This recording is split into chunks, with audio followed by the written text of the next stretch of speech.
gracias por venir. Un placer enorme para mí, triple, digamos, el primero es por participar de esta actividad de CADAL, como dijo Gabriel, yo soy vicepresidente desde hace un año. El segundo placer es, bueno, siempre estar en actividades, digamos, con la Fundación Adenauer, que venimos trabajando ya hace casi 20 años. Y el tercer placer, digamos, estar con Nelson, corresponsal, además es corresponsal de la Nación en Uruguay, con lo cual nos enteramos de las cosas que pasan en Uruguay gracias a Nelson. Y realmente gracias por venir y hacerse el tiempo para poder conversar, digamos, y reflexionar un poco sobre algunas de estas cuestiones. Bueno, tal cual se los anticipaba Nelson, es no solamente que tenemos elecciones en los dos países, sino que también, además, coincidimos en la fecha, por primera vez en la historia, de la general, y si hubiera balotaje en ambos casos, es probable que haya balotaje en ambos casos, vamos a compartir el mismo día, lo cual, digamos, es casi una especie de coincidencia astral que tenemos entre los dos países, y por supuesto, digamos, la pregunta del millón de continuidad o cambio, digamos, en ambos lados, ¿no? Bueno, yo voy en primer lugar, digamos, voy a hacer como una pequeña introducción respecto de lo que me parece que hay que tener en cuenta, digamos, en primer lugar, porque es un proceso bastante novedoso en el caso argentino, que nos va a dar, digamos, como algunas pistas de lo que eventualmente podría llegar a pasar. Luego vamos a hacer algunas, digamos, algunos apuntes sobre cómo está la sociedad, digamos, dónde está la sociedad frente a este momento, a esta coyuntura, digamos, frente a este proceso político. En tercer lugar, vamos a describir, digamos, cuáles son, a mi juicio, como las grandes coordenadas del escenario y la problemática estratégica que se le presentan a las principales fuerzas políticas. Tres escenarios electorales, digamos, bastante obvios, pero vamos a analizar, digamos, por qué yo veo, digamos, mayor o menor probabilidad de cada uno de los tres. Y finalmente, digamos, una serie de interrogantes que están bastante, digamos, en boga y que seguramente más de uno de ustedes se podrá hacer sobre el escenario, y después charlaremos oportunamente. La primera cuestión, digamos, recordemos que es un proceso político inédito, porque es la primera vez que, digamos, tenemos un gobierno, digamos, no peronista, encabezado por un partido que no es un histórico y que es un partido, digamos, netamente desarrollado en el siglo XXI, encabezado por una persona que no viene originalmente de la política, digamos, la vocación, digamos, que abraza como la segunda parte, que fuimos a un balotaje en 2015, cosa que nunca había sucedido en la historia, y que además, digamos, fue una pugna con otra persona que tampoco abrazó la política, digamos, como primera instancia, que fue Daniel Scioli, el gobernador de la provincia de Buenos Aires, y que fue un escenario bastante fragmentado, como para que el que salió tercero fue el tercero que más votos sacó en la historia argentina, lo cual, digamos, lo vuelve todo muy particular.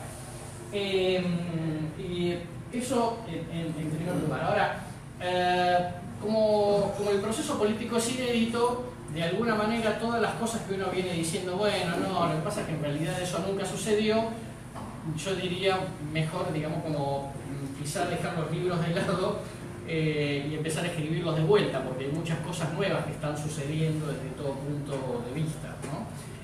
Aunque más no sea, digamos, empezando por algunas características de los resultados de la elección legislativa de medio término de 2017, que ahora vamos a mencionar, pero sí muchas cosas, digamos, podrían estar describiéndose, y entonces los parámetros históricos tampoco nos sirven para explicar algo de lo que efectivamente puede llegar a suceder este año en la Argentina.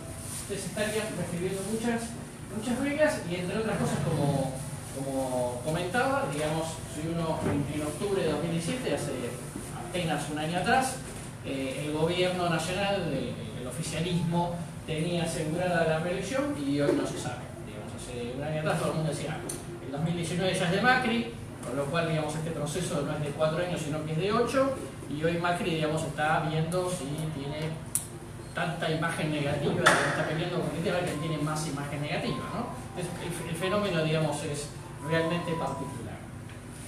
Bien. ¿Dónde está la sociedad?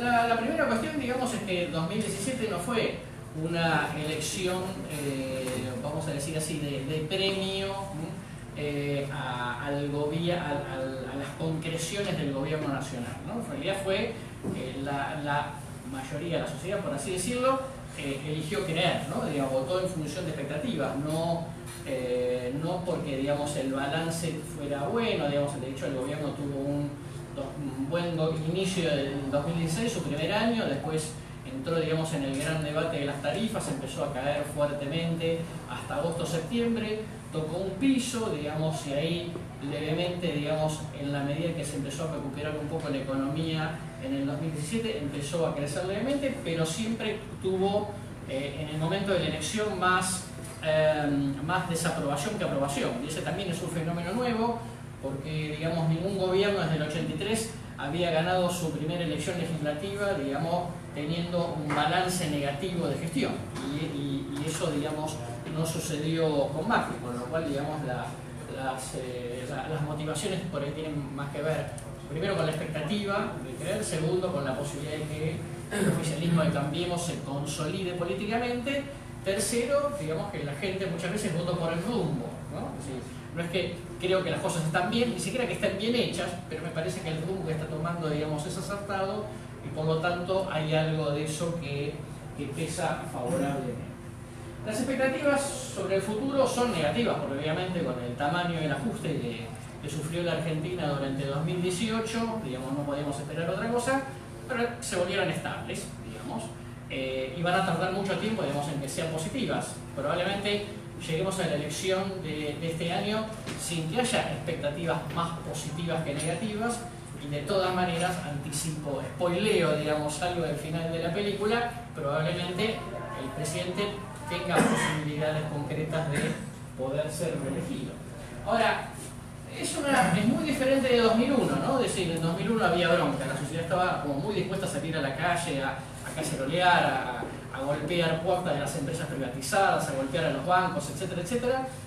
Está como dispuesto a quemar, ¿no? a quemar muchas cosas, a hacer mucho barullo. Hoy es una sociedad con una angustia muy profunda, digamos, pero que en su mayoría no llega al nivel de bronca. De hecho, es una sociedad relativamente desmovilizada para el tamaño del ajuste que hubo. De hecho, digamos, en el periodo de fiestas tuvimos un anuncio de aumento de tarifas que obviamente van a llegar a lo largo de los meses. Hubo alguna, digamos, protesta, pero muy politizada, digamos, y muy acotada. Obviamente la época del año ayuda, pero en cualquier otro momento, digamos, en el 2001, la gente no le hubiera importado las fiestas, digamos, se hubiera movilizado mucho, y esto, digamos, no está sucediendo. Yo creo que está decepcionada. Es una sociedad, digamos, muy golpeada, pero no tiene la energía como para decir esto se tiene que terminar o esto hay que renovarlo. Está en otro tipo de sintonía, ¿no? Por eso tampoco, digamos, es 2001, porque además es una sociedad que, como lo vamos a ver ahora en unos minutos, básicamente tiene representación política, ¿no? Hay una parte que está con el gobierno, una parte que está con Cristina o el kirchnerismo, y ahí ya tengo la mayoría, claramente la mayoría de la sociedad. No es una sociedad, digamos, que no tenga identificación política con nada. En este marco, digamos, en donde hay una angustia muy profunda y que la gente, obviamente, digamos, está fundamentalmente con la cabeza pensando en lo económico, no importan tanto los números del mes a mes. Yo creo que hay que sacar la mirada de los números, de la intención de voto por un rato, porque tampoco está muy clara cuál va a ser la oferta política, salvo, digamos, la del oficialismo, la de Cambiemos, y centrarse, digamos, mucho más en la mirada cualitativa, que es lo que está, ponerse el snorkel y ver qué es lo que está pasando por debajo de la superficie del agua, para tratar de entender, digamos, cuál es la dinámica de la sociedad y la política en esta coyuntura. Entonces, esto nos lleva a considerar que si yo tuviese que ver el nivel de aprobación del gobierno, diría, bueno, esto, digamos, la mayoría tendría que estar a favor de un cambio, ¿no? El tema es, como siempre, digamos, definir qué cambio, ¿no? Qué tipo de cambio eventualmente querría la mayoría de la sociedad. Pero no me preocuparía mucho, digamos, si fuera el gobierno, sobre el nivel de aprobación que tenga. Primero, pues, creo que toca un piso, esto es, más allá del tamaño de los problemas que haya, llega un momento donde hay cierta gente que dice, bueno, para mí, de última, el mundo está bien, yo apruebo.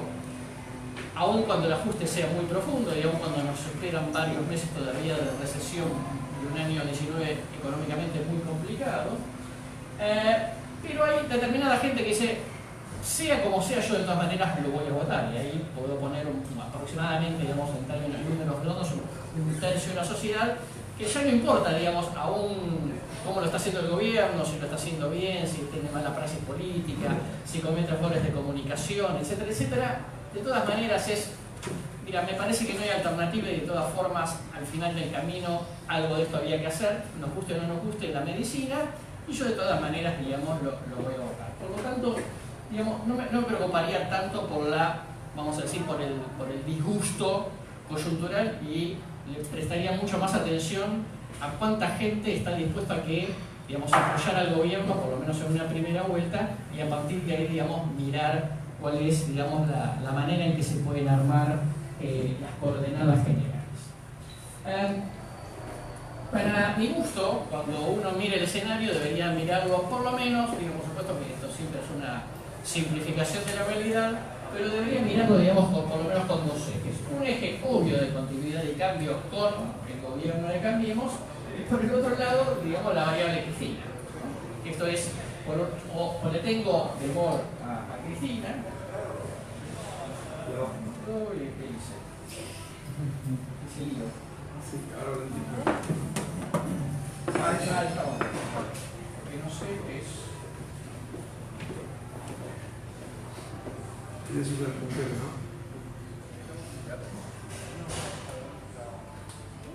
Ahí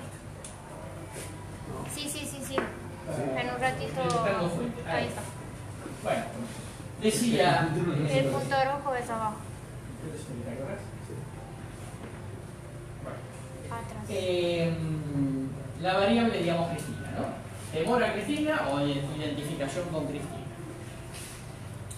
Y tres espacios, ¿no? Obviamente, el público, digamos, que quiere continuidad de Cambiemos y, casi por definición, digamos, temor a un regreso de Cristina, que es, digamos, el círculo que vemos sobre la izquierda superior.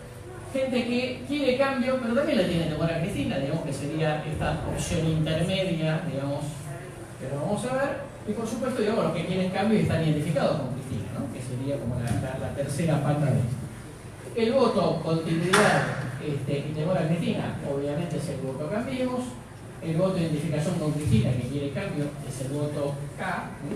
Y el tercero, digamos, es un voto, vamos a ponerlo por ahora en signo de interrogación, porque, bueno, en principio debería ser el peronismo no kirchnerista, el de lo que se llama alternativa federal, pero que, bueno, todavía falta ver cómo se conforma eso, y el interrogante si puede haber o no unidad del peronismo, que lo vamos a ver en unos minutos.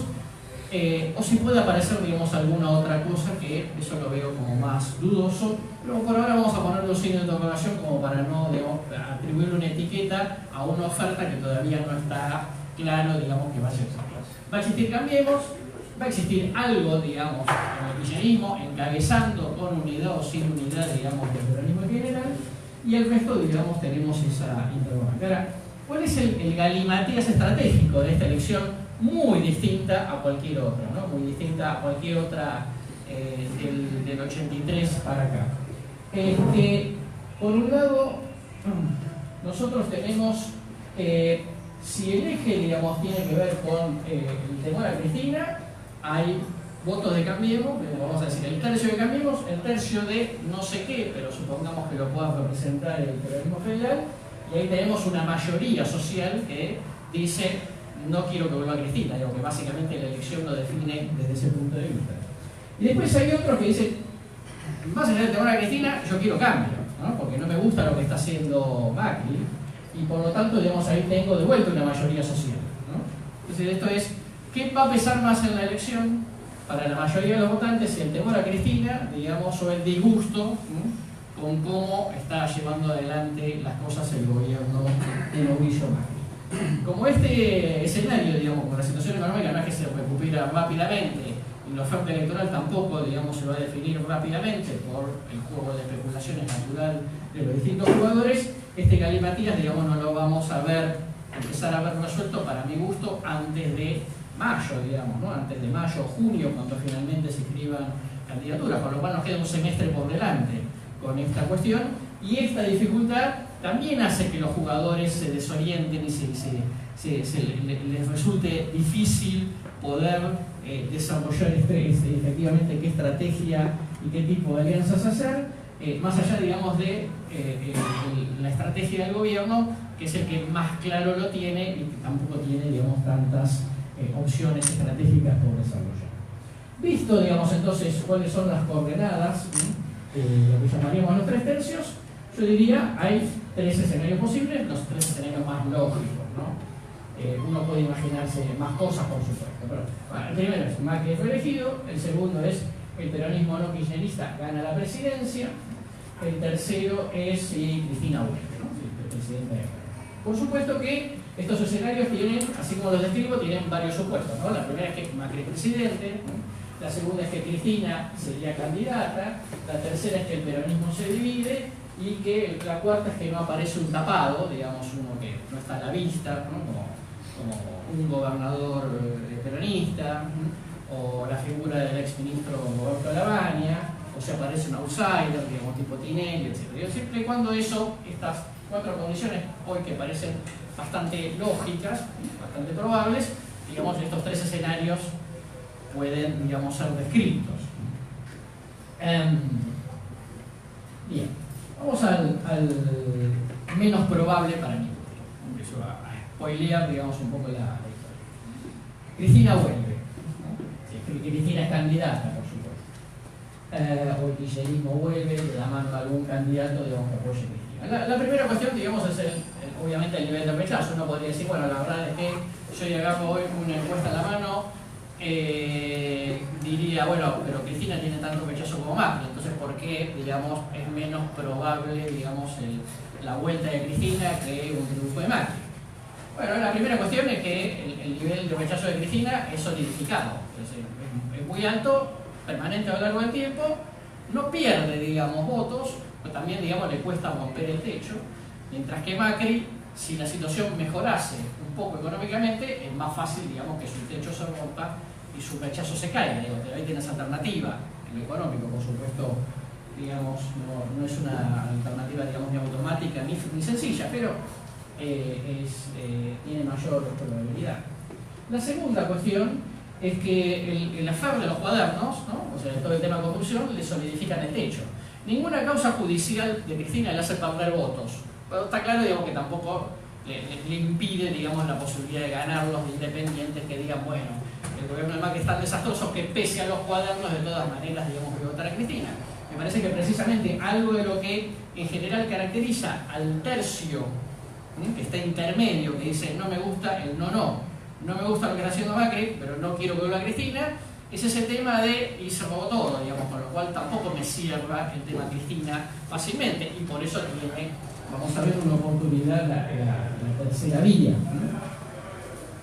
Post 45, digamos, después de la existencia del peronismo, digamos, salvo Perón, nadie volvió, ¿no? Menem lo intentó y no pudo, bueno, Néstor se murió antes de tiempo, y más allá de la historia, digamos, Roca volvió, Irigoyen volvió, digo, pero es historia, digamos, muy antigua, ¿no? Con lo cual está difícil para los ciclos de opinión pública actuales, ¿no?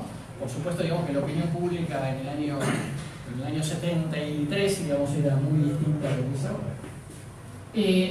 Si Cristina no es candidata, las clases del sector se limitan, digo, porque Cristina es líder, ¿no? Cualquier otra figura que ella ponga, aun cuando le traslade todo, ya no es líder, digamos, no hay una figura, no hay un second best que uno diga, sí, bueno, si no es Cristina, pero tiene al lado un buen, digamos, un buen muleto que podría competir. Eso no existe.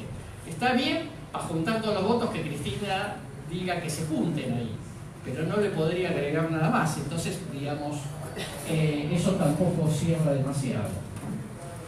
El quinto punto es que el regreso de Cristina es disfuncional para una renovación del peronismo, ¿no? Digamos, el peronismo no kirchnerista, digamos, quiere que Cristina se jubile, o sea, que lo posible que mañana se vaya a la casa a cuidar a los nietos y desaparezca la política argentina. Entonces sí se puede decir, bueno, se fue Cristina, entonces ahora es barajar y dar de nuevo al peronismo, pero eso, digamos, obviamente no es fácil que suceda, y hoy no le conviene a la mayoría del sistema político, es decir, al gobierno, obviamente no quiere que Cristina, por razones obvias, y el peronismo, digamos, que quiere mirar para adelante, renovar y decir, esto ya fue parte del pasado, o yo no quiero tener nada que ver con esto, tampoco le conviene que Cristina le vaya bien, que Cristina gane, por supuesto, tampoco que Cristina salga segunda, ¿no? Pero por lo menos que no gane, porque si no, Cristina, digamos, se quedaría de vuelta con todo el peronismo, como diciendo, bueno, al final, esto depende pura y exclusivamente de mí, con lo cual, los juegos de las funcionalidades en política, en estrategia política es muy importante, ¿no?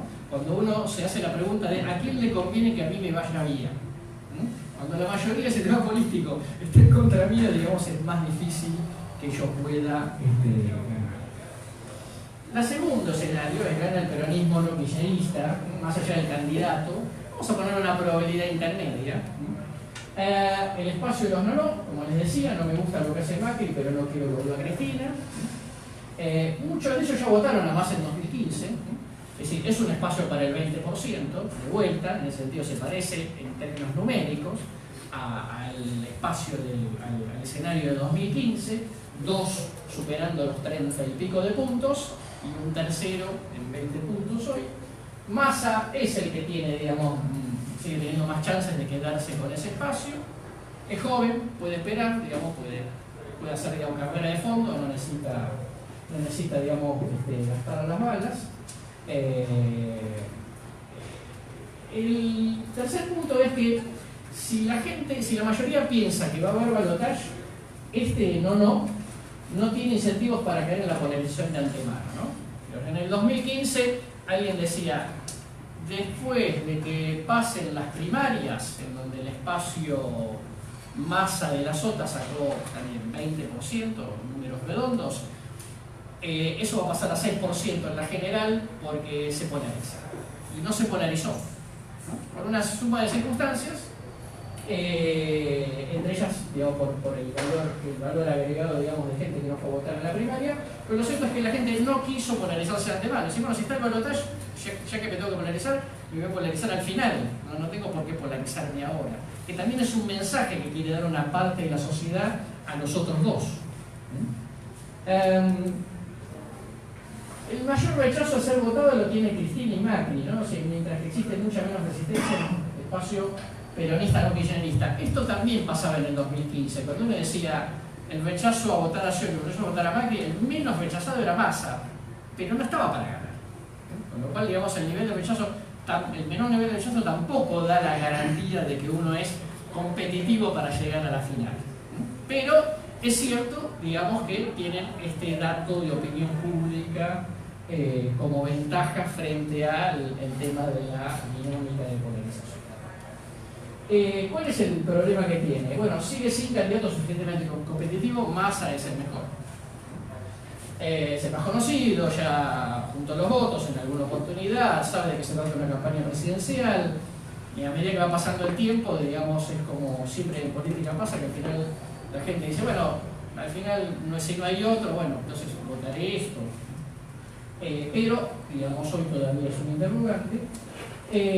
Avanza el peronismo digital, pero con posturas muy diversas, ¿no? Está el que dice, hay que hablar con Cristina, está lo que dice, con Cristina no vamos ni a la esquina, está el que dice, bueno, lo de Cambiemos era una buena idea, pero está mal ejecutado, están los que dicen, lo de Cambiemos está todo mal hecho. Digo, hay mucha dificultad de articulación política y de consenso propositivo, y eso, digamos, le hace quitar fuerza desde el punto de vista de la seducción. Para mi gusto, el principal problema es que no tiene un relato para la tercera vía, ¿okay? El relato no puede ser por la negativa, ¿no? Los que votan a Cristina ya saben qué es lo que Cristina hizo y lo que Cristina busca, ¿no? Los que quieren a Macri, digamos, ya saben que Macri está en funciones, ¿no? Ahora el otro, no sé, y no puede ser ni Macri ni Cristina Argentina, por usar, digamos, un eslogan que utilizaba Massa en el 2017. Sí, yo lo entiendo, digo, pero no es atractivo. Y a eso le falta. Y como eso no está, digamos, es una carencia importante y eso en el corto plazo no se logra. Obviamente el peligro de polarización como cuarta cuestión. La funcionalidad, y acá sí viene un detalle importante, es que al gobierno le interesa que el peronismo vaya dividido. Entonces el tema es decir, ¿va a existir tercera opción? Y yo diría altamente probable que exista tercera opción. Primero, porque hay algunos que dicen yo no voy con Cristina ni Elegina, por lo cual alguno va a estar ahí como diciendo hagan lo que quieran muchachos, yo de todas maneras voy a presentarme a la elección, aun cuando esto crean que esto funciona en el gobierno, pero yo no me quiero sacar una foto con Cristina. Y el gobierno, su estrategia depende de dos cosas. Hacer antagonismo con Cristina, pero que vaya dividido. Porque, digamos, siempre puede ser una sorpresa, este tema se juntan todos, donde termina la película y sabe Dios.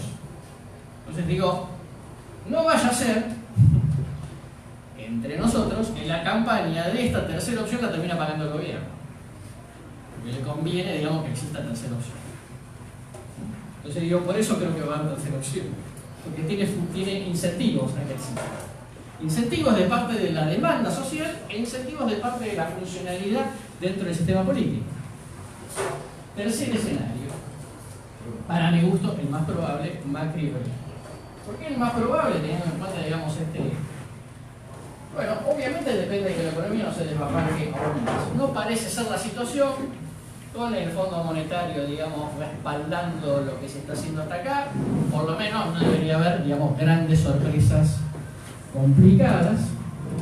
Ya en la elección de 2007 fue una elección de expectativa y de esperanza. Y acá, digamos, está la pregunta, la famosa pregunta, si la gente lo vota con el bolsillo. Bueno, vamos a decir dos cosas sobre esto. Primero, es mentira, la gente no vota con el bolsillo.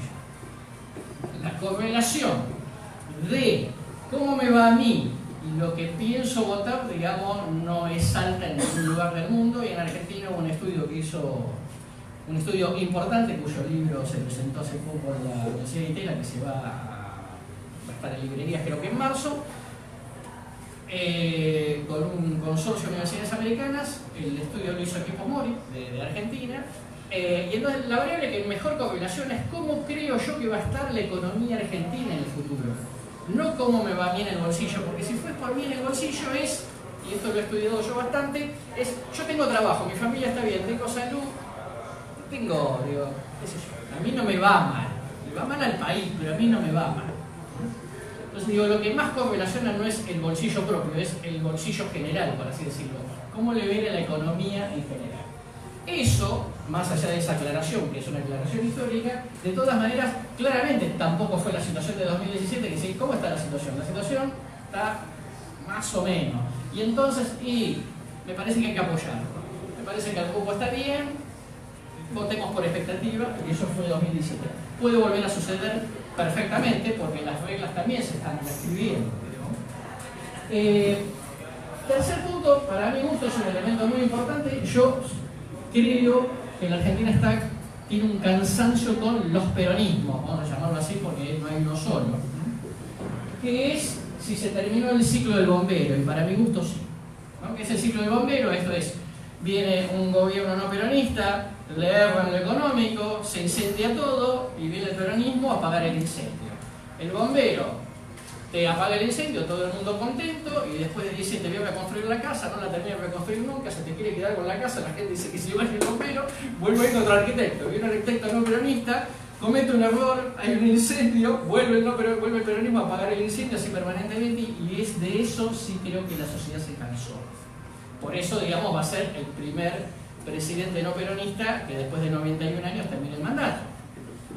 Esto es de vuelta a otra regla que se está reescribiendo. Porque si fuera por eso, digamos, con este nivel de economía, la oposición de turno, en este caso, digamos, no peronismo, debería juntarse y decir, vamos todos juntos y total, digamos, este gobierno se va a caer. Y esto no está sucediendo. El cuarto punto es la cantidad de gente que va a votar al general y no va a votar a las PASO. Que en el 2015 fueron casi 3 millones de personas. Sorprendió pasó algo semejante, digamos, en el 2017. Buena parte, la enorme mayoría de esa gente que no fue a votar en la primaria y fue a votar en la general, va a votar a Cambiemos. Lo mismo pasó en 2017. Con lo cual, la fotografía de las primarias es engañosa respecto de lo que puede pasar. Porque hay un público ahí menos politizado, más independiente, que dice, total, las PASO no se juega nada, es importante la general, en la general sí voy a votar a Cambiemos. Hubo lugares en donde, en el 2017, digamos que la diferencia la hizo los que fueron a votar en octubre, no los que fueron a votar en agosto. Ese es una cosa que no podemos predecir en encuestas, en el corto plazo, y que claramente, digamos, es favorable al gobierno. Lo mejor que lo gobierno es hacer campañas. Tampoco lo puedo medir en encuestas, digamos, pero es así. Es el más profesional desde el punto de vista de la utilización de las herramientas, digamos, va progresando y va aprendiendo también sobre la marcha. En este sentido, está claro, por lo que pasó en 2015, en 2017, que más allá de que tiene una horrible comunicación de gobierno, lo mejor que sabe hacer es campañas. Y este es un plus, un valor agregado que el resto no tiene.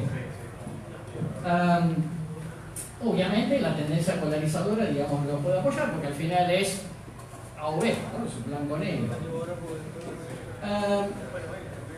Con esto, digamos, la elección puede convertirse en la lógica del menos más, ¿no? De vuelta, ¿a qué le tengo más miedo? Si le tengo más miedo a el ajuste de Macri o le tengo más miedo al regreso de Cristina.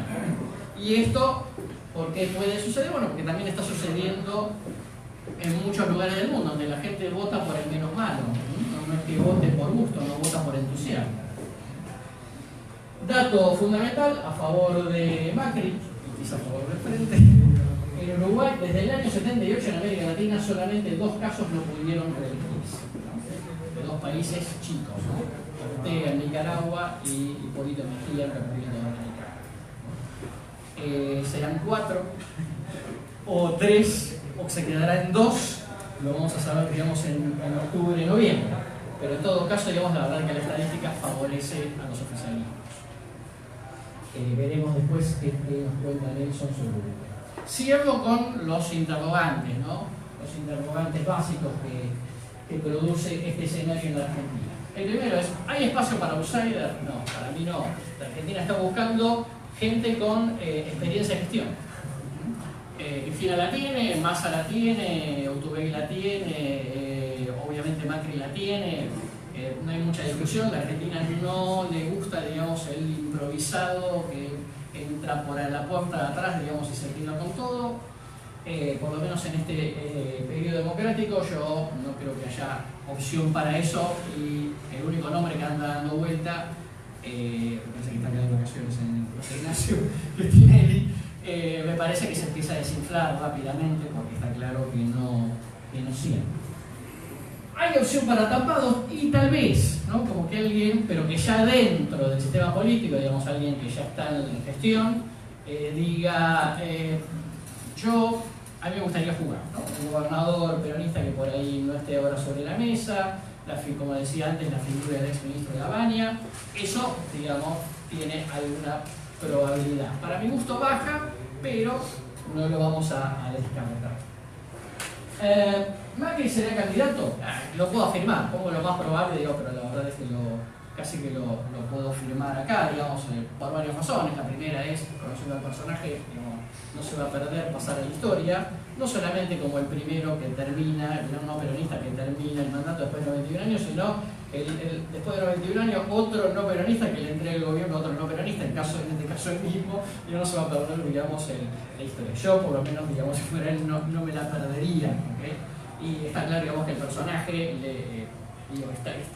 ha llegado, digamos, a la política como para dar algunos batacazos, y después por la situación interna, digamos, ¿no? Es decir, si Macri no fuera candidato, habría que hacer toda una operación política compleja para que todo el mundo, de la noche a la mañana, no vaya más a la Casa Rosada y vaya a visitar al candidato de Cambiemos y pierda, digamos, obviamente, el poder político concreto, sea Pato Rengo, y yo no sé qué efecto tiene eso sobre la economía. Me parece que a la Argentina no le sería bueno, digamos, en esta situación económica, la lógica de Pato Rengo, con lo cual no veo, digamos, alternativa.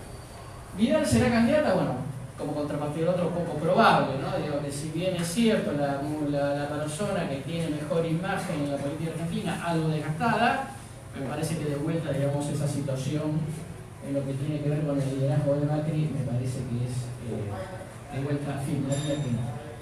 ¿Cristina será candidata? Yo creo que lo más probable. Primero, por el juego de alternativas, ¿no? Y Cristina gana, digamos, rompe la banca, ¿no? Se rompe el casino. Si Cristina pierde, es jefa de la oposición. Y la discusión en Argentina seguirá siendo el modelo neoliberal de Macri o el modelo, digamos, redistributivo de Cristina. Pero básicamente la película queda entre dos. Si Cristina se corre y va un candidato propio que le vaya mal, todo el mundo dirá, ¿y por qué no fuiste, Cristina? Para preservar el espacio. Si Cristina se corre para la unidad del peronismo y al que el candidato de la unidad llega a ganar, ¿por qué se perdió Cristina, digamos, el boleto de lotería que tenía en la mano? Y por todas las órdenes que está dando, ¿no? Está claro que es alguien para tratar de volver. No es alguien, digamos, para quedarse en la casa, digamos, viendo el día de la elección por la tele. Espacio de derecha, digamos, a la derecha de Macri, y yo creo que está tardando mucho en articularse, digamos, ¿no? Esas cosas llevan tiempo, no los veo con seriedad, digamos, en el sentido del profesionalismo del manejo político como para plantarse. Me parece que no va, y me parece que, digamos, el gobierno, advertido de eso, está haciendo, digamos, sus movimientos hacia la derecha con el tema seguridad, etc. Pero no, la verdad que no lo veo. El lanzamiento de elecciones en Buenos Aires, el diario de la Nación prácticamente que lo dio por muerta, digamos, en la iniciativa, para mi gusto, pensando, digamos, como poniéndome en la cabeza, en el cerebro, digamos, político del gobierno, que son el presidente y el jefe de gabinete, diría las cuentas no cierran, porque esto es... En política todos sabemos que el día que yo jugué mi plata, el día que le toca a mi socio, me muevo menos, aunque más no sea inconscientemente. Con lo cual esto es, si yo fuera Macri diría, muchachos, quemamos las naves, vamos todos juntos, y plata o muerte, digamos, ¿no? Pero esto de que a vos haces tu negocio, ganaste, y yo después tengo que ver si vos te movilizás y vas a trabajar para mí, me parece medio chino. Bueno, si yo tuviera, digamos, que apostar solamente la plata que tengo en el saco, digamos, la que tengo en el banco, diría que es más probable el triunfo de Macri. La pregunta es, de vuelta, ¿por qué Macri podría ganar después de 2 años de recesión profunda y haciendo un ajuste muy brutal?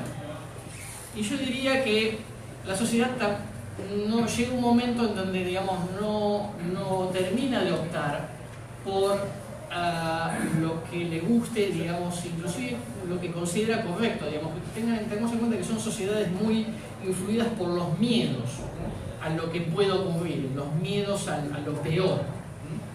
Y desde ese punto de vista, mi sensación, digamos, es que a esta sociedad argentina de 2019, el miedo de Cristina es más fuerte, digamos, que el miedo de un ajuste económico de un 2019 que va a ser sumamente complicado.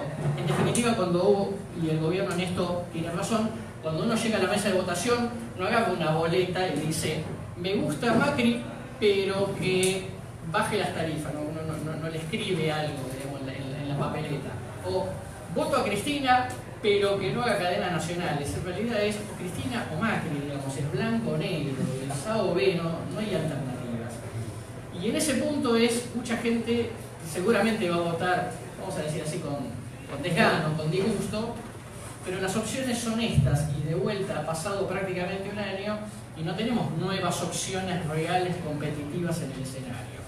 Por lo tanto, para mi gusto, los jugadores son los jugadores que están, y con los jugadores que están, con esta dinámica de oferta y demanda electoral, me parece que hoy por hoy la probabilidad más grande la tiene el gobierno. En Argentina, como saben, a seguro se lo llevaron preso, así que muchas gracias por eso. Yo creo que es muy importante, o sea, no es solo anecdótico el tema, que es la primera vez en toda la historia del Río de la Plata que hay votación a elegir el gobierno el mismo día en cada país.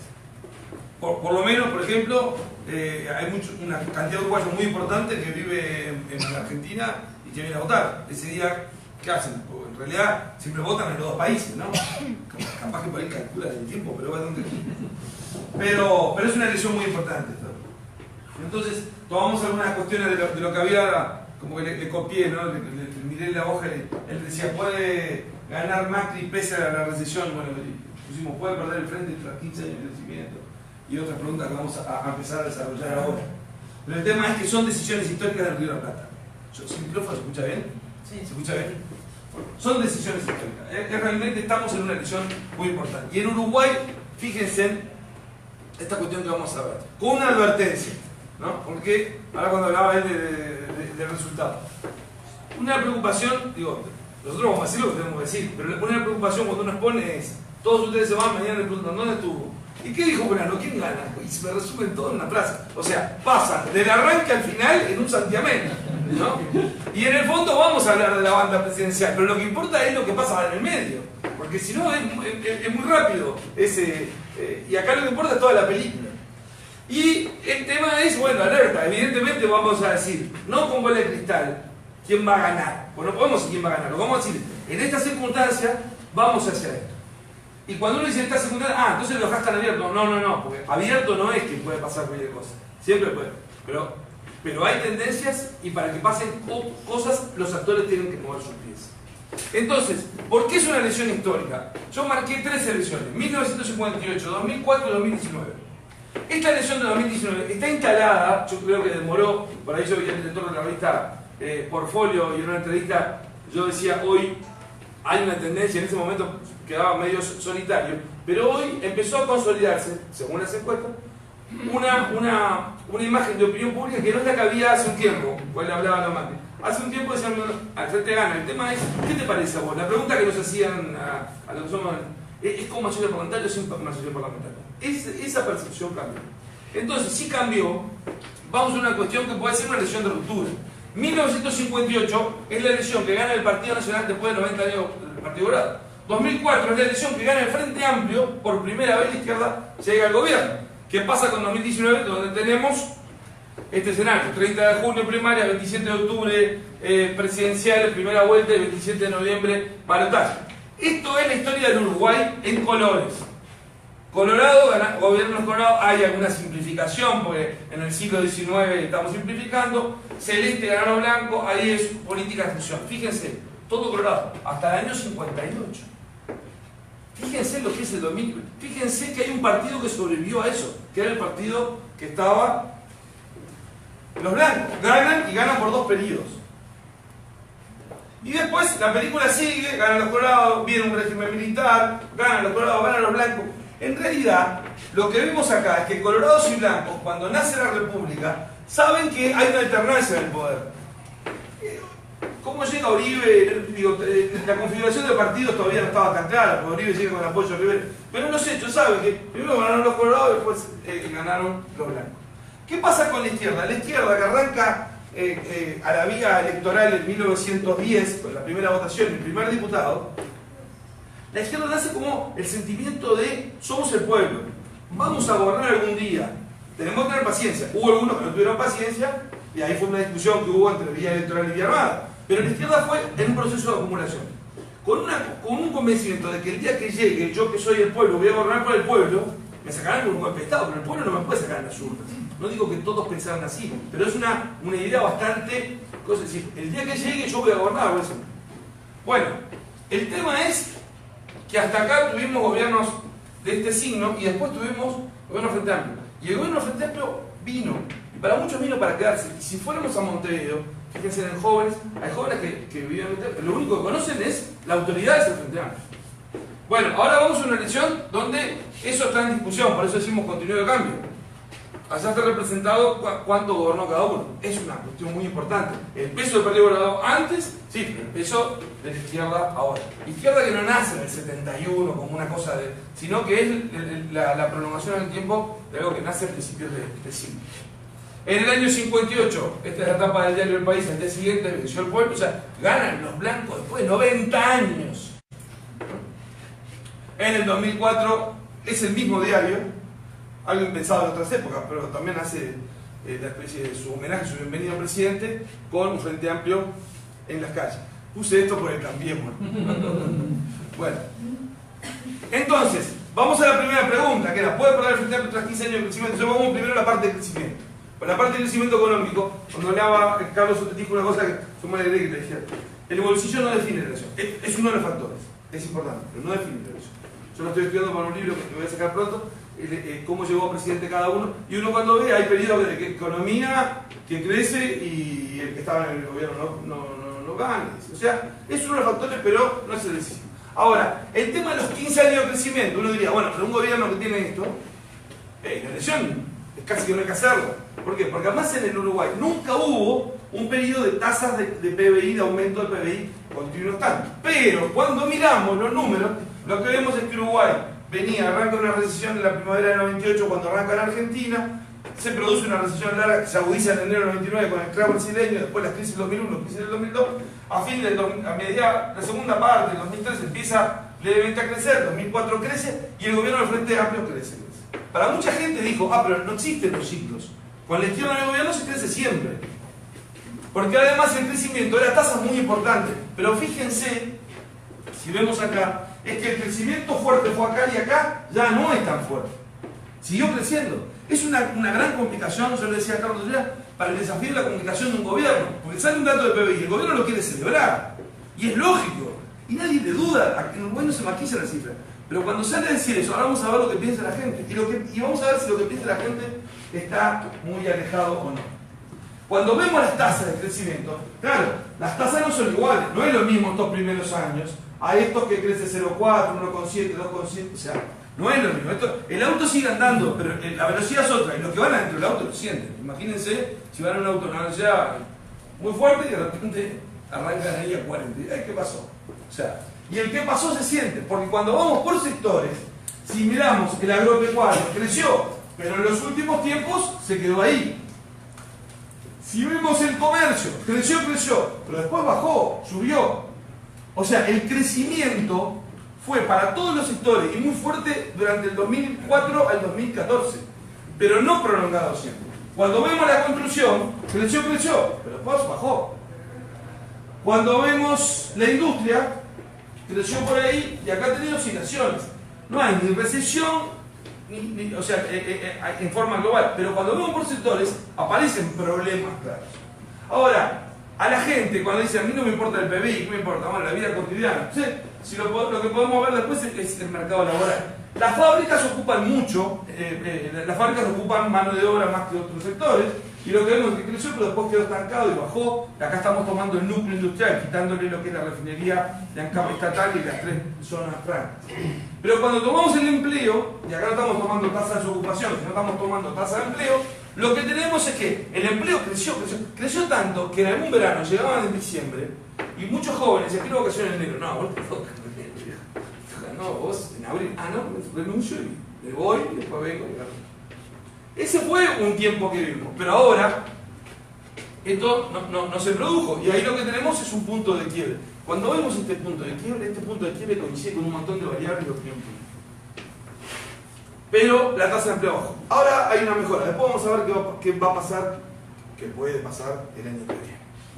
Pero entonces decir, la gente, ¿cómo sitúa? Estoy tomando solo una variable que es el índice de confianza del consumidor público, pero yo digo, tengo acceso a las encuestas que tiene el gobierno, que son sobre la evolución económica. Mira, ¿saben cuánta gente cree que cuando le preguntan la situación económica es buena, muy buena, mala? ¿Saben cuánta gente piensa que es buena? ¿Qué porción de la población cree que es buena? ¿Cuántos uruguayos creen que la situación económica es buena o muy buena? 17%. 17%. ¿Y cuánta gente, él decía el tema del futuro, cuánta gente cree que el año que viene la economía va a mejorar mucho o algo? 18%. O sea que hay una percepción pesimista. Entonces uno dice, y esto, que se refleja acá en moderado pesimismo, que en algún momento pareció que iba a tendir de pesimismo, pero no. Yo hice un trabajo que no lo hice como debería hacerlo, pero lo quise para presentar hoy, que era empalmar la serie del mercado laboral con la percepción de economía de la gente. La línea roja es la tasa de empleo, la línea azul es los que responden que la economía está bien o muy bien. Y cuando ven que la gente entiende más de economía de lo que uno piensa, porque hasta anticipa la evolución. O sea, acá parece un desfasaje, y acá lo que podríamos tomar, yo les decía que no lo pude purificar, si uno tomara cuánta gente que buscaba trabajo dejó de buscar trabajo. Entonces, bueno, ahí hay alguna variable, hay gente que pasó a tener un empleo peor. La situación no es que sea dramática, pero evidentemente empeoró y la gente lo siente. A eso se pueden agregar otros factores. Pero este es lo que estamos viendo. Entonces, decíamos, tras 15 años de crecimiento, y es cierto, pero es relativo. El tema es, tras 15 años, ¿puede perder el Frente Amplio? Bueno, entonces lo que vamos a ver acá es cómo ve la gente al gobierno. O sea, cuando se vaya a juzgar, está el gobierno y el Frente Amplio proponiéndose. ¿Qué pasa con el gobierno? El gobierno es elegido por la mitad más uno, porque arrancó primero sin balotaje, ganó Tabaré con un viento a favor brutal, una gran victoria, y gana por más del 50%. O sea, ya arranca con... Pero sin embargo lo comienzan a apoyar incluso más gente de lo que lo habían votado. Este es el saldo neto. O sea, esto es los que aprueban menos los que desaprueban. Desde que está el Frente Amplio del gobierno. O sea, saldo neto, no es los que aprueban, sino los que aprueban menos los que desaprueban. Siempre saldo positivo. Hay un solo mes acá que está vinculado a una situación de violencia muy fuerte. Es cuando se anuncia la legalización de la marihuana, pero seguramente no es que impactó eso, sino impactó lo que motivó el anuncio. El anuncio de la legalización de la marihuana fue un paquete de medidas de seguridad. Había habido el caso de la muerte de Picero, había habido una serie de... hasta podía estar en un margen de error. Es el único dato negativo. Sin embargo, este gobierno, desde la primavera del 2015, tiene un balance negativo, que no es de un día, no es de un número de ahora que en diciembre dio negativo. No, está negativo fuerte. Y está bastante. ¿Qué implica esto? Que hay muchos de los que, no solo los que no lo votaron lo juzgan mal, sino que muchos de los que lo votaron lo juzgan mal. Vean este dato que es muy llamativo. Es el promedio anual. O sea, acá estamos poniendo el promedio anual. Aprobación menos desaprobación. En azul es que hay más que aprueban, en rojo es que hay más que desaprueban. Este último año del gobierno, no un mes, sino el promedio anual, es igual a cómo terminó la calle en su gobierno. Que todo el mundo decía, ¿cómo terminó la calle? No, que terminó... Bueno, Sanguinetti tiene algunas tasas mejores. Si yo pusiera para atrás el gobierno de Bordaberry antes del golpe de Estado, tiene un nivel de aprobación un poco mayor al que tiene Tabaré Vázquez ahora. Las encuestas en esa época todavía la metodología podía ser, pero es más o menos... La metodología es lo mismo, hay que ver cuáles son las herramientas. Pero en realidad entonces está instalado una evaluación negativa. O sea, este es un elemento que lleva a que el Frente Amplio, cuando dice puede perder, pesa la economía, y bueno, la gente lo está evaluando mal. La gente en el carnet de todo lo está poniendo mal. Pero acá yo creo que hay un tema mayor, porque hay veces que con las encuestas se ven... Sí, adelante. Se ven algunas cuestiones que pueden ser dudosas las encuestas, pero lo que tenemos acá es un tema que es importante, que es un poco lo que decía Carlos. Las elecciones se definen por acción política, por un montón de factores, factores de oferta, factores de demanda. El tema es quiénes son los hacedores de política, porque si no, no haríamos elecciones y miraríamos votar el PBI. Bueno, ¿qué es lo que tenemos? Que el Frente Amplio nace con un liderazgo múltiple, pero un liderazgo múltiple de celebridades de la política, de grandes tipos de hacedores de política. Porque lograron hacer la coalición de izquierda más exitosa, por lo menos en América Latina. O sea, una construcción política muy imaginativa y muy eficiente. Entonces, claro, había tipos como Ron Arismendi, que en el marxismo-leninismo era una figura mundial. Juan Pablo Terra, en la democracia cristiana, una figura predominante. Selmar Michelini, que venía de hacer política con Luis Valle Verde, uno de los políticos de mayor acción política. José Peros Cardoso en su aquel Frente Amplio nació con un liderazgo múltiple y buscó un candidato presidencial. Bueno, no tenía chance de ser candidato presidencial, o sea, alguien que no fuera de ningún grupo. Encuentra un general retirado, un general que venía del Partido Colorado, que es pero Sereni se convierte en líder. O sea, pasar de tener líderes múltiples, pasa a tener a la izquierda un líder. Un líder con una gran conducción de una fuerza que es difícil manejar un partido, lo que es manejar una coalición. Pero sobre el 94, en el En el 89 aparece Tabaré Vázquez, va creciendo como figura, y Tabaré Vázquez desplaza a Sereni. Se convierte en el líder de todo el Frente Amplio. Y convertido en el líder de todo el Frente Amplio, llega al gobierno. No es que él lleve al Frente Amplio al gobierno, él conduce en una fuerza donde reman muchos. Pero luego, esta figura empieza a perder peso en algunas corrientes, no puede liderar todo el Frente. Entonces el Frente tiene una gran figura para un área más inclinada a la socialdemocracia y al socialcristianismo, y otra figura como Mujica más inclinada hacia el comunismo, la liberación, sobre todos los sectores que dicen que la meta es superar el capitalismo. Esta tríada es muy potente porque Tabaré Vázquez durante el cuarto de siglo es la figura más popular del Uruguay, salvo cuando supera Mujica, y Astori es el otro. O sea, las tres principales figuras en materia de simpatía popular durante muchos años son del mismo partido, para decirlo al Frente Amplio.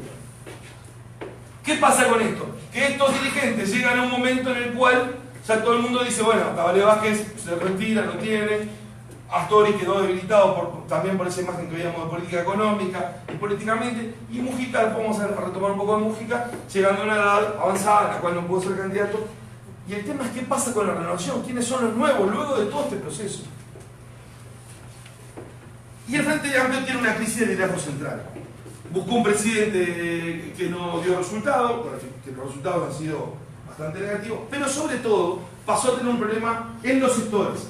La falta de liderazgo central, que hoy no tiene, porque tampoco Tabaré Vázquez desde la presidencia ha querido influir, quiso hacerlo en su primer periodo marcando a Astori, no tuvo suerte, perdió con Mujica, y después no quería influir. Las corrientes principales, Partido Comunista, Partido Socialista, MLN, Tupamaros y Frente Libre Sereni, también tienen una crisis de liderazgo. En el Partido Comunista encontró un buen secretario general, pero que se le desbarató la estrategia otro dirigente, el líder del Sindicato de la Construcción, que tuvo una gran exposición en televisión abierta, que es Oscar Andrade. Ahí ya no hay, con el Partido Comunista no se arregla hablando con uno, hay que verificar. El Partido Socialista va a su congreso en el Partido Histórico y tiene 4 líneas, 3 que son socialdemócrata, socialista democrático y otra marxista-leninista. Los socialistas marxistas-leninistas son la mitad y estos son la mitad. El tema es cuál es la mitad, ahora habrá que ver, pero viene creciendo la ortodoxia. O sea que tampoco hay un líder, claro, el Partido Socialista más allá que elijan a uno. El MLN nunca tuvo un líder, nunca fue Mujica, tampoco lo había sido Raúl Sendic, porque es un movimiento realmente horizontal, que nació con Serra, no tiene una conducción. Uno se arregla con Mujica, no arregla. Y en el Frente Libre Sereni, Astori dejó que ese movimiento se diluyera dentro del gobierno, no se diluyera, pero que no tuviera una organización política de acción permanente. Hay grupos, pero no tuvo. O sea que es difícil decir, bueno, no tenemos un líder central, a ver cómo funciona. Este es cuando un partido central. Pero acá hay otra situación que me parece muy importante, que es, en Uruguay los partidos son catch-all, o sea, no es que, este es el partido de tal sector, este es el partido, no. El Partido Blanco abarcaban distintos sectores sociales. El que lo hizo mejor fue la izquierda cuando llega el 2004, la máxima expresión de variedad de todo tipo. No puse acá la placa, pero la cantidad de listas de corrientes ideológicas es impresionante, después la vamos a ver representado en algo. Pero en 1910 el Partido Socialista, un tiempo después surge el Partido Comunista, quedan 2. En el 62 se crean los Frentes Populares, pues se crean 2. El Fidel Lamin por un lado, la UP de los socialistas por otro. En el 71 es esta creación que logra amalgamar fuerzas muy distintas. Y después en la historia del Frente Amplio del 71 sufre una pérdida importante en el 89, pero entran otros grupos como el MLN, el 26 de marzo, la Vertiente Artiguista. En el 94, Tabaré Vázquez, haciendo política, que no es lo que no ha hecho en este periodo, crea el Encuentro Progresista. O sea, la estrategia de acumular fuerzas y ampliarse lo logra, retomando que vuelva el PDC, que vuelva un blanco Nino Boa, excomunistas que se asocian. En el 94, en el 2004, acá queda en el 1999, en el 2004 vuelve Michelini y se crea la nueva mayoría, o sea que cuando el Frente Amplio llega al gobierno, el nombre del partido se llamaba Encuentro Progresista Frente Amplio y Nueva Mayoría, todo eso era el nombre del partido. Y después empieza a perder, se le va Partido Izquierda Radical. Se le va el 26 de marzo, se va a la corriente izquierda, grupos chicos, que el Frente Amplio le presta un poco de atención, sin embargo, lo que ha descuidado es que se le ha empezado a ir, no grupos, pero sí votantes de centro. Y fíjense una cosa en Uruguay, la gente dice, bueno, Uruguay es potente la izquierda, pero la derecha no existe. ¿Cuánto es la derecha en Uruguay desde el punto de vista de la gente? ¿Cuánto es la gente que se identifica como derecha o centro derecha? ¿Cuántos? 20%. Muy poquito, ¿no? ¿Cuánto es la izquierda más la centro izquierda? 28%. O sea, la elección se gana en el centro. El Frente Amplio ganó la elección y se quedó cuando captó el centro. No lo ganó como una fuerza de izquierda. Y el Frente Amplio logró ser un paraguas para todo.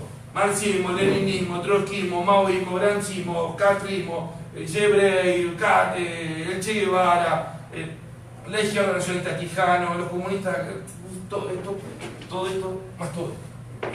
O sea, el Frente Amplio logró un gran paraguas para recoger todo. El nuevo Frente Amplio recoge eso, cuida eso. Bueno, tiene un candidato de izquierda moderada que es el intendente, tiene un candidato comunista, tiene una candidata que surgió en el comunismo pero llegó a la política de la mano del MPP, un expresidente del Banco Central. Son las nuevas figuras, en algún caso no muy conocidas, el más conocido es el intendente, pero le cuesta encontrar un hábitat para ese votante de centro, para ese votante de izquierda moderada, para aquel que le gustó progresar, pero yo siempre digo que es como dos modelos. ¿Qué quiere ir? ¿Al PTI del Cerro o a la zona América? Bueno, el PTI del Cerro lo tiene, o sea, con el MPP, pero tiene al otro, bueno, le ha costado eso. Después lo vamos a ver. Porque además perdió otra cosa que es importante, no sé de tiempo si me puso, que yo le llamo el ancla de centro. ¿Qué era esto? Cuando el Frente Amplio nace, generó un temporal, ¿no? Mucha gente decía, uy, esto, los comunistas, no sé qué. Yo lo veía, no, siempre había algo que uno decía, no te asustes, porque está, ¿quién? Está Juan Pablo Terra, que demócrata cristiano no los va a dejar hacer cualquier cosa. O sea, siempre tuvo una figura en el 71, 73. Después esa ancla pasó a hacer batallas con el PDC. No, están esto no van a dejar. Cuando se vota, esto se amortiguan, esto no dejan. Desaparecido esto, lo pierden, con un gran estratega, un gran militar, y se convierte en esa ancla de centro. Y empieza a formar a quien podía ser su sucesor, que era Astori. Y Astori, que aparecía, llega a la política con un discurso revolucionario, más de izquierda, empieza a ser esa ancla de centro. Ese que empieza a ser, tanto el referendo, el plebiscito, empieza a tener un discurso que es la garantía de que esto no se va a cambiar. Y Tabaré Vázquez en el 2004, si ustedes se acuerdan, primero había dicho que la ministra iba para el ministro de Economía, iba a ser una ama de casa, en una elección que no ganó. Después, cuando podía, dijo, le voy a ofrecer a Enrique Iglesias. Yo no creo que llegó a hablar algo, ya sabía que no, pero se llevó a Astori. O sea, él, que le había ganado a Astori, que lo desplazó a Astori, se lleva a Astori. Y ambos pasan a ser esa ancla de centro. Esa ancla, yo le pongo un vencimiento en el 2017, que es cuando tuvo fuerza para dar la garantía. Y no recrea, no es ni Vergara, ni Martínez puede ser un buen candidato, pero no, o sea, es de izquierda moderada, pero no es que diga, no, este es el tipo que se va a parar. El Frente Amplio va con estos candidatos, este tiene estos apoyos, acá hay varios grupos que algunos son unipersonales, ¿no? Pero digo, acá este es un grupo importante, la 609, claro, acá figura DIN es un grupo chico, el Partido Socialista es importante, este es un partido trojista, este es un partido que tiene 2 o 3, un partido, un movimiento chico, la 30-40 Leonardo Nicolini y algún familiar, o sea, tiene, pero acá tiene no solo la izquierda moderada. Bueno, Carolina, lo mismo, 1303, el Reboledo y el hermano, pero acá tiene el MPP, acá tiene el PCT, que es un partido trotskista importante en los movimientos sindicales, él tiene el Partido Comunista, que es la gran estructura de la izquierda, el PVP son anarquistas, que no es grande, pero... Y Vergara no tiene nada. No tiene nada. Él apuesta a ser el líder de esa renovación, pero hoy no tiene nada. Pero el tema es que acá lo novedoso fue esta candidatura comunista, pese a que el Partido Comunista no quería tener un candidato. Porque el Partido Comunista dice, un partido, un programa, un candidato. No quiere competencia. Tampoco quiere tener un candidato. ¿Por qué? Porque si le fuera bien a un candidato comunista, el Partido Comunista que dice, ganar la interna para perder la nacional. Pero él impuso su candidatura. Con lo cual le complicó el programa a Carolina. Carolina que decía, yo empecé a militar en política en la UJC, la Juventud Comunista. Llegué a la política de la mano de Pepe Mujica. Abrocho los dos el Partido Comunista es el que tiene más estructura, el MLN es el que tiene más militancia, y quiero ver cómo me banca la competencia Martín. En una elección que recuerden que va a ser en medio de la Copa América y en el comienzo de vacaciones de invierno. Y con una votación que viene bajando en cada interna porque es con voto voluntario. En este escenario, dividiéndose esta corriente, Martínez queda fortalecido para ser candidato. La otra pregunta, ¿la oposición tiene chance de unirse para ganar? Y esta es una cosa importante, porque mucha gente dice, pero no se unen, como están divididos el otro lado. Vamos a los partidos primero, y después vamos a ver si se ponen. El Partido Nacional es un partido que está fuerte, que tiene una estructura fuerte, que tiene un funcionamiento orgánico importante, que tiene militancia, y que logró algo que es importante, que también lo logró el Partido Comunista, que es recuperar jóvenes. Siempre digo, en la elección, cuando lo mido, voy midiendo con la Corte Electoral cuántos son los nuevos votantes. Uno dice, la próxima elección el resultado es votos de la última elección, más que votan los jóvenes, menos que votaban los que se mueren, los que emigran, más el trasiego, el resultado neto del trasiego de partidos. En los jóvenes, el Frente Amplio conquistaba. En las últimas mediciones, en las últimas elecciones, ya no empezó a ser así, y en las encuestas de lo que se está mostrando es que los jóvenes no van inclinados todos para la izquierda, ni la gran mayoría. Puede ir una mayoría, pero leve y se reparte. O sea que el Partido Nacional recuperó la captación de jóvenes. Pero tiene una estructura bastante armada, bastante más amplia de lo que era antes. El sector de la calle Pou se mantuvo unido y creció, y tiene tres corrientes fuertes: el realismo tradicional, la corriente propia que armó él, que se llama Aire Fresco, y un espacio que viene con aire evolucionista, que es la 40. Mientras que la otra corriente, el problema que tuvo es que se dividió. A Larrañaga se le fueron algunos intendentes, se le fue Verónica Alonso, con lo cual esa corriente queda debilitada para la competencia. Sin embargo, Larrañaga encontró como caudillo político la herramienta del plebiscito por la seguridad, que uno cuando mira las encuestas, habrá que ver cómo se traducen votos, pero la iniciativa tiene un apoyo de arriba del 62%. Habrá que ver qué pasa después. No quiere decir, porque eso no hay sí y no, si hubiera sí y no, eso saldría. Como no hay no, el sí tiene que ganarle a todos los votos, incluso blancos y anulados. Bueno, habrá que ver quiénes son los que son. Después se generó, estábamos en Maldonado, un movimiento de intendentes, que los intendentes lo hablaba, dejar separar las elecciones, a veces los grupos eso lo remaban mucho. Ahora, si quieren llegar a la elección con la lista del Senado, van a tener que jugarse, poner toda la carne en el asador en octubre. El fenómeno de Sartori lo sabemos, Verónica Alonso lanzó una candidatura, el tema de mujer importa, pero no logró asociaciones importantes. En este esquema lo que teníamos eran dos corrientes que arrancaban bastante parejas, una corriente se dividió, la otra corriente no solo se mantiene unida, sino se fortaleció. El favorito de la interna claramente es la calle Pou. En el Partido Colorado.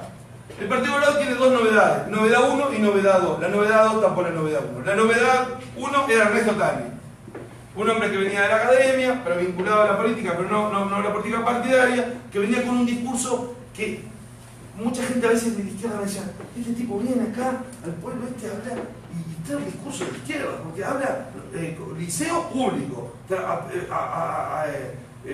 con un plan social para la pobreza. O sea, había que ver qué era lo que podía rendir tal, pero descuidó a Sanguinetti y Sanguinetti arrancó con todo. Quiere decir que tiene más estructura uno que otro, y no sabemos, porque acá lo que importa es la estructura política que tengan. Yo en algunos actos voy viendo el interior y voy viendo fotos y miro, y en los mismos lugares a veces ha ido Talvi y Sanguinetti, ha ido más gente de los Talvi que Sanguinetti.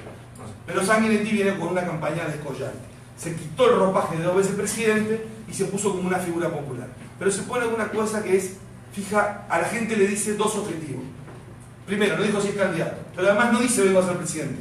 Dice vengo a hacer 2 objetivos, 2 metas. Una es levantar el Partido Colorado. Entonces dice, estaban 7, lo llevo a 17 ya, ni estaban 7, ni estaban 10. Pero también vende bien eso. Pero es cierto que lo levantó, que le dio ánimo. Pero dice, primer objetivo, levantar el Partido Colorado. Segundo objetivo, armar la coalición. Ahí es lo que vamos a ir a... ¿Hay opción de unirse o no?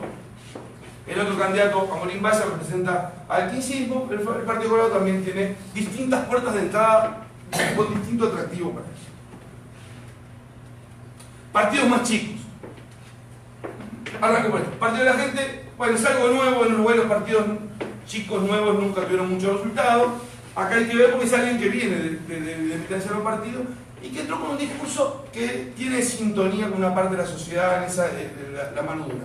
Todas las propuestas de mano dura tienen un 60% de aprobación, en línea general. Todo lo que sea. Cadena perpetua, 60%. Pena de muerte, 60%. Ahora vamos a ver otro que es el más radical en esto, que propone lo más radical. Pero creo que puedes saber, y es muy difícil, lo que sí vemos es que ya marcan las encuestas. En algunas le marca 4, en otras 1, y te lo marcan. Nunca había un partido nuevo que marcara. La figura de Subía aparece, es una figura que tiene popularidad cuando va a los medios de red. Habrá que ver cuál es el desempeño de Novi. Lo que sí sabemos es que Novi no va a ir para el frente, no va a ser un socio para el frente. ¿Qué pasa con el Partido Independiente y con esto que construyó la alternativa? Esto generó un poco de confusión. ¿Por qué? El Partido Independiente es uno de los que yo creo que errores de Frente Amplio, o errores de Tabaré Vázquez. Tabaré Vázquez gana en el 2014, su victoria queda gran victoria, y basado en la gran victoria no piensa en los 5 años, o en el propio gobierno. Tenía 50 diputados, tenía mayoría propia. Si le hubiese propuesto al Partido Independiente integrarse al gobierno, darle un ministerio de Educación, Ministerio de Desarrollo Social, pasaba a tener 53 diputados, por lo cual ya no estaba Darío Pérez de acá, que debe el voto, que no debe voto, y además ya lo traía acá para la próxima elección, para tener los socios o por lo menos para que se divida, pero se lo regaló la oposición. Y después vinieron varios hechos, ANCAP, discusiones como lo de Venezuela, con el Partido Independiente se vino más para atrás.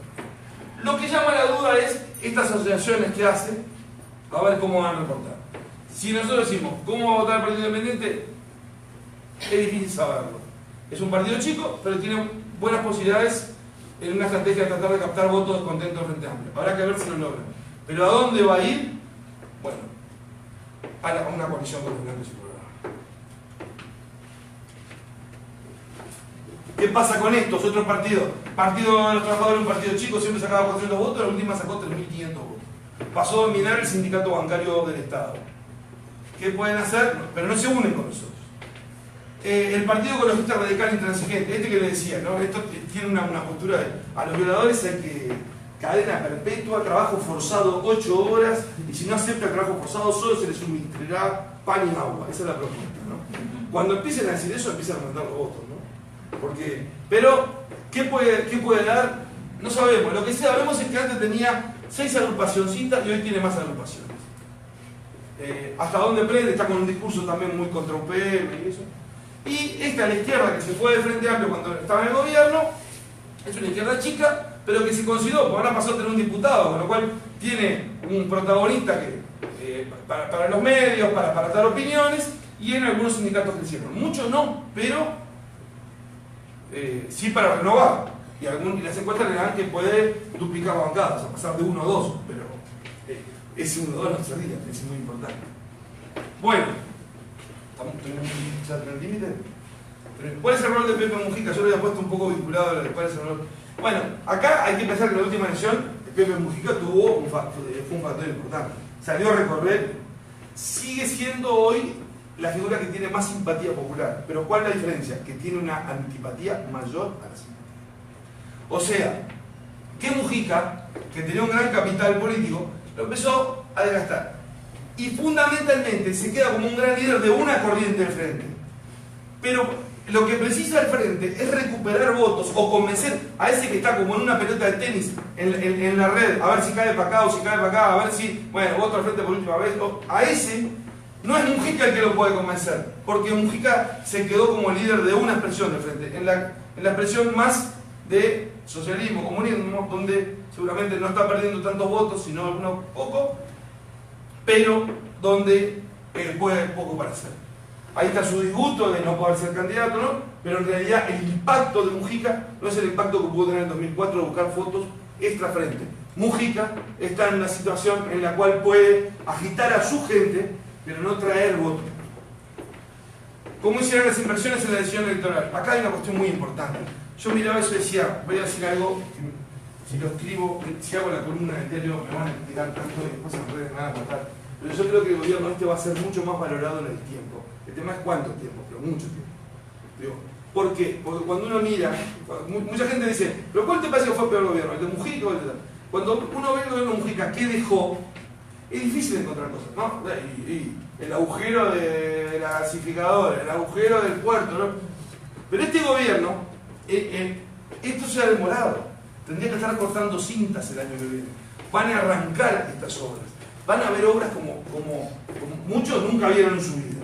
Ahora, ¿qué es lo que pasa? Que arrancan tan tarde que van a tener un impacto en el mercado laboral con demanda de empleo, pero la gente va a decir, uy, ¿se acuerdan de hacer obras ahora? Y no es que se acuerdan, es que demoró el proceso. Pero fíjense, yo acá me anoté, estos proyectos de obras, de rutas, son 75 millones, 62 millones, 55 millones, 100 millones, 130 millones, 80 millones, 70 millones de dólares, cada uno de esos. Y estos de acá, de educativo, son el 1, 44 jardines y 15 CAIF, 50 millones de dólares. El 2, 23 escuelas, 9 polos tecnológicos y 10 polos deportivos, 80 millones de dólares. El tercero es 27 CAIF, de atención en primera infancia, más 15 escuelas, 40 millones de dólares. Y el otro es 42 liceos y 16 escuelas tecnológicas de UTU, por 130 millones de dólares. Ese de los liceos de la UTU no va a arrancar el año que viene, no va a poder arrancar, va a arrancar en el 2020. O sea, que ayer tuvimos un dato de empleo que mejoró un poco, y esto tiene que mover, porque aparte de esto está el tren de UPM. Yo hablaba con gente, el tren de UPM, para simplificar, un tren que no solo va a ser de carga, también de pasajeros, es una obra como no se dio desde la dictadura militar, en la magnitud, las represas. Y es una obra que genera muchos puestos de trabajo, muchísimos puestos de trabajo.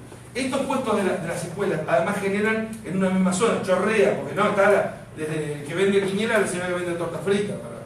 Bueno, además un viaducto del puerto, un viaducto para entrar al puerto, camiones por un lado, ómnibus por otro, más el puerto, que hoy se hizo una presentación, de terminal de servicio, más otro puerto. Bueno, en algún momento se van a recordar que todas esas, a mí me hace acordar cuando Mujica iba a la fiesta de los centenarios en los liceos, y yo decía, wow, todos festejando 100 años, sí, eran todos los liceos que creó Valle Ordóñez. O sea, era la fiesta en cada departamento. Bueno, voy muy rápido. Bueno, no puse números, puse tendencias, porque después los números bajó un punto. Este es el tema, estas son las encuestas de equipos. El Frente Amplio estaba en este nivel, de 40 a 25, y ahora está en este nivel. O sea, el tema no es un puntito más o un puntito arriba. Cuando se dice, el Frente de caer, pero los otros no capitalizan, sí, capitalizan. Porque además hay una cuestión, que es, lo que dice Sanguinetti de ser el ingeniero de la cuestión, él se propone eso, pero sin Sanguinetti también se hacía. O sea, esto ya se viene tejiendo hace tiempo. Blanco, Colorado, Partido Independiente, y yo creo que incluso está la intención de ver, bueno, Partido de la Gente. O sea, esto ya viene trabajándose. Sanguinetti le va a dar otro empujón. Y Sanguinetti lo que hace, que es importante, lo visualiza ante la gente, que la gente diga, miren, hacia eso. Entonces, acá, cuando uno dice, ¿cómo es la intención de voto? Y hay que ver cuántos votos tienen esos partidos sumados. Porque acá en la elección lo importante es el 27 de octubre ver cómo queda conformado el Parlamento. Voy con esto termino. Bueno, la disyuntiva siempre se resume en continuo cambio. El tema yo decía que hay varios factores, de oferta y demanda. En oferta está el partido, el candidato, el sector. En la demanda está el humor, el estado de ánimo, las demandas de la gente. Nosotros yo no puse acá gráficas de seguridad, pero fíjense que se está cumpliendo ahora, en esto, es 10 años de que la seguridad o la inseguridad pasó a ser el principal problema uruguayo. 10 años. Todos los meses la encuesta da que es el principal problema. El tema es que en continuidad de cambio, el Frente Amplio, que fue el campeón de las alianzas, se quedó solo. Y los otros terminaron agrupándose. Quedan otros afuera. El PERI, por ejemplo, que es un partido que viene de la izquierda, el candidato dice, cuando le preguntan, dice, ¿y usted qué va a hacer? No, yo voto en blanco, no me va a estar. Pero quiero que pierdan estos. Y si van los blancos, voy a ver y lo voy a ver si lo ayudo. O sea, no importa cuánto tiene el PERI, pero digo, bueno, el PT es muy chiquito, la Unidad Popular, muchos votantes seguramente en un barrio votarían en el Frente, pero dice nosotros el partido va a votar en blanco porque para nosotros si gana el Frente Amplio, uno le dice, bueno, ¿ustedes qué prefieren? ¿Que gane la derecha o la izquierda? Ah, para nosotros el Frente Amplio es derecha, ¿se va? Entonces, en continuidad de cambio, el Frente Amplio se ha quedado muy sólido. Pero la campaña no empezó. Y esto no es para abrir el paraguas. Luis Eduardo González hablaba siempre de 3 factores: largo plazo, mediano plazo y corto plazo. Largo plazo es la identidad partidaria. ¿Cómo pesa la identidad partidaria? Mediano plazo es la coyuntura, esto que estábamos hablando, la economía, la seguridad, la evaluación del gobierno. Pero corto plazo es la campaña.